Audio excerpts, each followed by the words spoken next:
საშინაო სკოლის გაკვეთილებს წარმოგიდგენთ კომპანია სილქნეტი.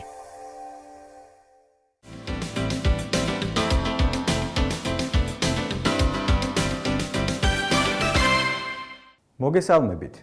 ჩვენი გაკვეთილის თემაა პარალელური და მიმდევრობითი შეერთება. სანამ კონკრეტულად ფიზიკაზე გადავიდოდით, მოდით განვიხილოთ თუ ყოველდღიურ ცხოვრებაში რაში გვხდება ეს ორივე ტიპის შეერთება. წარმოიდგინეთ ესეთი ალბათ ხშირი შემთხვევა, როდესაც სახლში გადაიწვა ნათურა. იმისათვის რომ ჩვენ ნათურა შევცვალოთ, დაგვჭირდება მთლიან სახლში დენის გამორთვა. ამიტომ სახლს აუცილებლად უნდა გქონდეს ერთი ჩამრთველი, რომლის გამორთვაც იწვევს მთლიანად ყველანაირი ელექტროხელსაწყოს გათიშვას. ამავდროულად ჩვენ სახლში გვაქვს ბევრი ელექტროხელსაწყოები და ჩვენ გვინდა უფრო ხშირად, რომ ერთი ელექტროხელსაწყოს ჩართვა არ იწვევდეს მეორე ელექტროხელსაწყოს ფუნქციონირების ცვლილებას. მაგალითად, არავის არ გვინდა, რომ ტელევიზორს თუ ჩავრთავთ, ნათურა გამოირთოს. ან ნათურას თუ გამოვირთავთ, ტელევიზორიც გამოირთოს. ეს არის ჩვენი ყოველდღიური ცხოვრებაში პარალელური და მიმდევრობითი შეერთებების მაგალითი. მოდით ცოტა დეტალურად განვიხილოთ თუ რა ხდება ამ დროს. აქ არის მოყვანილი ძალიან უბრალო ელექტრული სქემა, სადაც ჩვენ გვაქვს ორი ნათურა, დენის წყარო და სამი ელექტრული ჩამრთველი. ამ სამ ჩამრთველს აქვს სხვადასხვანაირი ფუნქციონალობა. მაგალითად, ერთ-ერთი მათგანის ჩართვით ჩვენ შეგვიძლია ორივე ნათურა ჩავრთვათ. ანუ ეს ჩამრთველი მოქმედებს როგორც ჩვენ სახლის ძირითადი ჩამრთველი. მისი გამორთვით ორივე ნათურა ჩაქრება. ამავდროულად ჩვენ გვაქვს ცალკე ჩასართველები და მაგალითად ამ ნათურის გამორთვა არ მოქმედებს მეორე ნათურის მუშაობაზე. ხოლო მეორე ნათურის გამორთვა არ მოქმედებს პირველი ნათურის მუშაობაზე. ეს არის უბრალო მაგალითი თუ როგორ შეიძლება წრედის შექმნა, სადაც ორივე პარალელური და მიმდევრობითი ტიპის შეერთებაა გამოყენებული. ახლა კი შეგვიძლია გადავიდეთ უკვე პარალელური და მიმდევრობითი წრეების ფიზიკურ მახასიათებლების შესწავლაზე. განვიხილოთ ჯერ მიმდევრობითი წრედი. როგორც ნახასიდან არის ცხადი, ხედავთ, ორი რეზისტორი გვაქვს, ორი წინაღობა გვაქვს და ისინი მიმდევრობით არიან შეერთებული. გვაქვს ჩვენ დენის წყარო, რომლის ძაბვა არის რაღაც V, ხოლო წინაღობები არის R1 და R2. მოდი ჩამოვაყალიბოთ შემდეგი ამოცანა. რა იქნება ჯამური წინაღობა R? როგორ გამოვთვალოთ ის? იმისათვის რომ ამ ამოცანას გაეცეს პასუხი, დავაკვირდეთ თუ რა არის ერთი და იგივე ამ წრედში, ამ ორი წინაღობისთვის და რა არის სხვადასხვანაირი.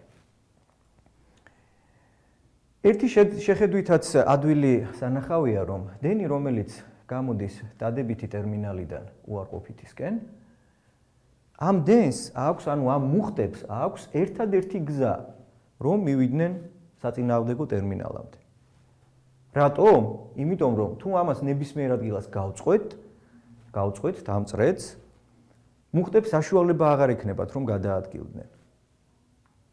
რატო ერთი და იგივე დენი? წარმოვიდგინოთ, რომ ერთი და იგივე დენი არ გადის R1-ში და R2-ში.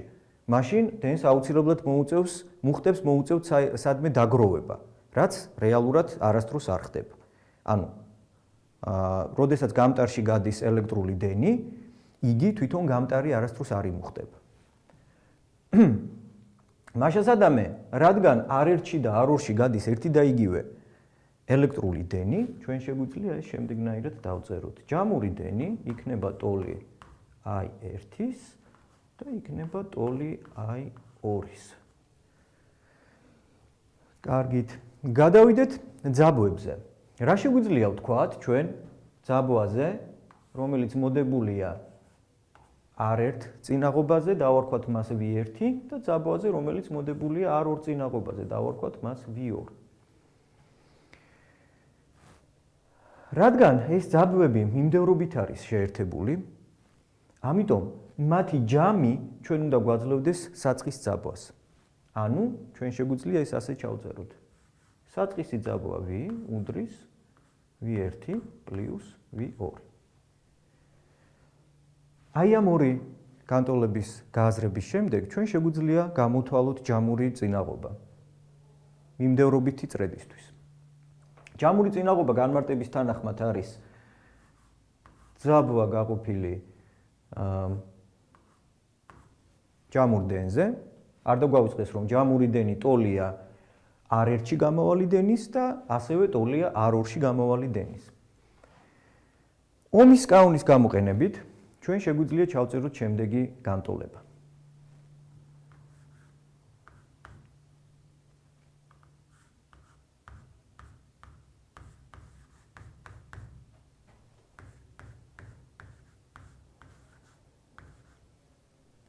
მაგრამ გავიხსენოთ, რომ I1 და I2 არის ჯამური დენის ტოლი. და მათ მაგივრად შეგვიძლია პირდაპირ დავტოვოთ ჯამური დენი. შემდეგ გავყოთ განტოლების ორივე ნაწილი I-ზე, ანუ ჯამურ დენზე.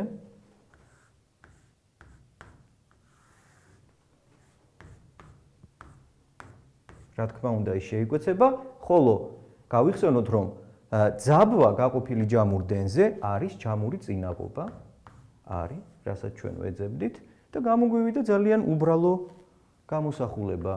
ჯამური წინაღობა ყოფილა უბრალოდ მათემატიკური ჯამი, ალგებრული ჯამი მიმდევრობით შეერთებული წინაღობების. ახლა განვიხილოთ პარალელური შეერთება. დავხაზოთ პარალელური შეერთების სქემა. გავიხსენოთ, როგორი იხაზება ელექტრული სქემა. დენის წყარო, ელექტროსადენები,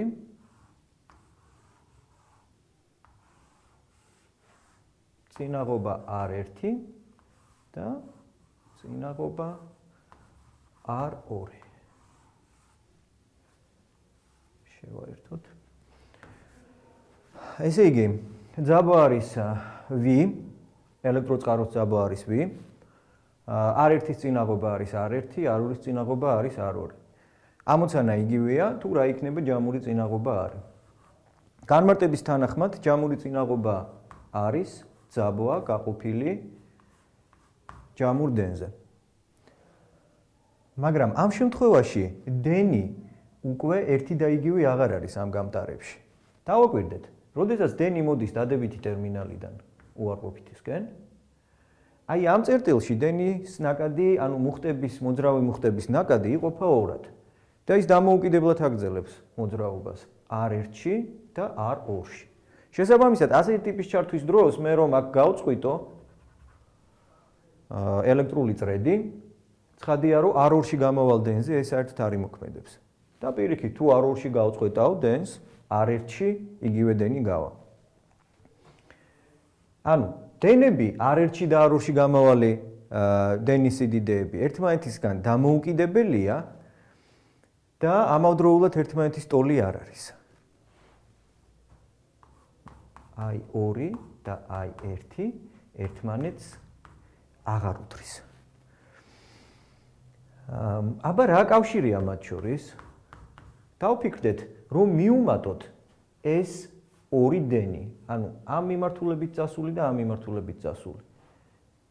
შევხედათ ნახას და ვხედავთ, რომ იგი ეს ორი დენი ისევ იკრიბება აი აქ, სანამ უარყოფით ტერმინალთან მოგროვდებიან მუხტები. ანუ ცხადია, რომ დენი აქ უბრალოდ გაიყო, ჯამური დენი მოდიოდა აქ. ის გაიყო ორ ნაკადად, I2 და I1, ხოლო ეს ორი ნაკადი აქ ისევ შეერთდა და ისევ ამ ტერმინალში მოვიდა. შესაბამისად, I1 პლუს I2 უნდა გვაძლევდეს ჯამურ დენს. რა ხდება ძაბებზე? ორივე წინაღობა შეერთებულია პირდაპირ ერთი და იგივე ძაბვის წყაროსთან. ამიტომ ძაბვების შემთხვევაში ჩვენ გვაქვს ადვილი დამოკიდებულება. V1 უდრის V2-ს და უდრის პირდაპირ V-ს. როგორ გამოვთვალოთ ახლა ჯამური წინაღობა? ამისათვის I1-ისა და I2-ის მაგივრად ჩვენ ომის კანონის გამოყენებით ჩავწეროთ შესაბამისი გამოსახულებები. ანუ I1 იქნება V1 გაყოფილი R1-ზე, მაგრამ გავიხსენოთ, რომ V1 უდრის V-ს. ამიტომ აქვე შეგვიძლია უბრალოდ V დავწეროთ. ამას უნდა დავუმატოთ i2, i2 იქნება v2 გაყოფილი r2-ზე, მაგრამ ასევე v2-იც უდრის v-ს, შესაბამისად შეგვიძლია ეს ინდექსი წავუშალოთ და მაშინ გამოდის, რომ ჯამური დენი უდრის v გაყოფილი r1-ზე პლუს v გაყოფილი r2-ზე. ანუ v გამრავლებული 1 r1-ზე პლუს 1 r2. გავიხსენოთ თუ რას ვეძებდით ჩვენ ამ ამოცანაში. ჯამური წინაღობა არის v შეფარდებული i-სთან. იმისთვის რომ მივიღოთ ჩვენ ეს ჯამური წინაღობა, ჩვენ გვჭირდება აი ეს ძაბვა გავყოთ დენზე. გავყოთ განტოლების ორივე მხარე i-ზე და მივიღებთ 1 უდრის v გაყოფილი i-ზე, რაც არის ის, რასაც ჩვენ ვეძებთ, გამრავლებული r1 პლუს r2. შესაბამისად, v გაყოფილი i-ზე თვითონ იქნება v გაყოფილი i-ზე უდრის r-ს, რასაც ჩვენ ვეძებთ და იქნება 1 გაყოფილი 1 r1 პლუს 1 r2. ეს წილადი ცოტა რთულად გვეჩვენება, ამიტომ შეგვიძლია r-ის მაგივრად გამოვსახოთ r1 გაყოფილი r-ზე. მაშინ ჩვენ მივიღებთ 1 გაყოფილი r-ზე არის უბრალოდ 1 შეფარდებული r1-თან პლუს 1 შეფარდებული r2-თან. მოდით შევაჯამოთ თუ რა გავიარეთ დღევანდელი გაკვეთილის განმავლობაში.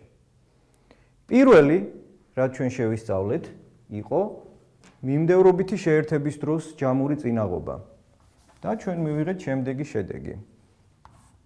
არის, ანუ ჯამური წინაღობა უდრის r1 პლუს r2. მეორე შემთხვევა, რომელიც ჩვენ განვიხილეთ, იყო პარალელურად შეერთებული წინაღობების ჯამური წინაღობა და ჩვენი შედეგი მივიღეთ აი ასეთი ფორმით. დღეისათვის სულ ეს იყო. გემშვიდობებით მომავალ შეხვედრამდე.